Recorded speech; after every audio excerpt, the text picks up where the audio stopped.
सुना है इमरान खान के खिलाफ खबर मानिका का लॉन्च किया गया है। अल्लाह जाने बुग़्ज़ इमरान में आप लोग कितना गिरेंगे।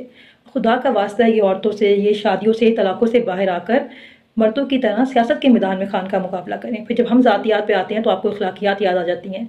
क्या हम भी आपको मरीम नवाज़ के ज़माने के किस्से याद करवाएं या शहबाज शरीफ की शादियां गिनवाएं? और शहबाज शरीफ की शादियां गिनवाने बैठेंगे तो मेरे ख्याल में गिनती भूल जाएंगे, उनकी शादियों की लिस्ट तो इतनी लंबी है। और नवाज़ शरीफ की तो आशिक और रंगीन मजाजी के किस्से तो हैं, इंडिया तक पहुँचे हुए हैं। और मरीम नवाज़ के बेटे ने अपनी बेगम को तलाक क्यों दी और हमजा शहबाज ने अपनी बेगम को तलाक क्यों दी है? क्या हम भी ये कहें कि उनके शौक और तरह के थे? इसलिए बराए मेहरबानी ज़ातियात के बजाय सियासत के मैदान में खान का मुकाबला करें।